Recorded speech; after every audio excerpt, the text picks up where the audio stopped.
Hello and welcome to Tap Talk number 182. All right, and we are here with Christina from Jarvis Winery. So we just had a big Jarvis wine event, it's our biggest wine event of the year. It is Third amazing. annual. It's third annual. Third time. Yeah. That's So exciting. and mark your calendars for next year because you're coming back. So it's Always amazing. this time, right? Around the first, second Yep. week of August. Yep. Yep. Okay. Gorgeous wines. I'm drinking this little Tempranillo, which is delicious, but from California. And Kate said, Well, first year when we had Jarvis, they offered me the Tempranillo, and I'm like, yeah, no, Tempranillo's from Spain. we're not gonna do one from California. But it is absolutely amazing. The first time I delicious. tried it was tonight, and I absolutely loved it. You're not the first person to tell us that, so don't feel bad. And it was kind of a unique happening that Tempranillo ended up being planted on the Jarvis estate. Our founding winemaker and viticulturalist, Dmitry Chilyshev, said as he was surveying the 1,300-acre estate, he identified this one little acre of land and said, you should plant Tempranillo there. Awesome. gotta believe that guy. Yes, and Yeah. it was really sort of a sign to Mr. and Mrs. Jarvis, who had a lot of ties to Spain. I don't know if I've shared this with you, but they also have the Spanish Zarzuela Conservatory that they started for Spanish opera in very Napa. So a lot of ties to Spain for them. It's where they kind of studied together. Their romance really blossomed. That's awesome. Yeah, and so when Dimitri said, hey, you should plant Tempranillo, it was a no-brainer for them. And what's It's really amazing. unique about it as a wine is it's 100% Tempranillo from Napa Valley, which you very rarely see. And it does maintain several of the characteristics you expect from Tempranillo, like that little bit of dried fruit component, a little bit of that, cranberry, Yep. earthiness, but it definitely has the mark of a Jarvis wine in terms of the mouthfeel, the ageability, and just the lusciousness of the wine. To me, it's much more round than some of the Spanish Riojas Yeah. that you might see. It was delicious. So, yes.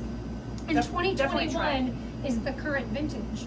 So that kind of gives you a little perspective. We still both barrel and bottle age the Tempranillo, although the Tempranillo is typically released earlier than like a Cabernet or a Merlot. But Wow. Jarvis is known for aging their wines. Yes. Their red wines. Yes. Well, all their wines. They're known for that. So Yes. For ageability. Their ageability. Yeah. And to us it's important because time in the bottle is really the way that you can capture the essence of a particular vintage. It's also how you capture the style. So for us, most of our red wines spend a minimum of 4 years in bottle before they're actually released. Prime example, the current release, which we tried tonight, the 2019 Cabernet Sauvignon. amazing. Out of this world. Yep. And the time in bottle allows those flavors to sort of meld together, and it allows the wine to become a little bit more cohesive. Yep. And we That's paired what that we're looking for. Cabernet with a butcher shop, bake shop. It was a chocolate cheesecake, which was Amazing. absolutely amazing. What was the red sauce on top? It was Raspberry. a raspberry, Like a raspberry compote yeah, of some yeah. sort? Oh, raspberry so compote. good. A little bit of whipped cream, Yes. but the cheesecake was amazing. So good. Shout out to them. And sometimes pairing chocolate with Cabernet Sauvignon, even though we always think that's a great pairing, it can be a little bit dicey. Yeah. Sometimes, yep. You know, especially with some of the new age Napa Valley Cabernet Sauvignons that are already a little bit more fruit driven, a little bit more jammy in their own right. When you pair them up with something like a dark chocolate that's a little bit sweeter, they kind of can conflict. But the Jarvis Cabernet Sauvignon is very elegant. It's very delicate. And so when you pair it up with a richer style chocolate, there's no power struggle between, the It worked sweetness in your mouth.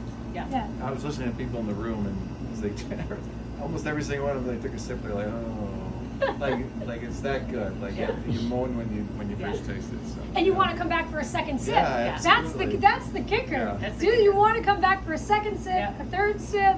To me, I think Great wines. our Merlot drives that desire for another sip probably more than any of our other wines.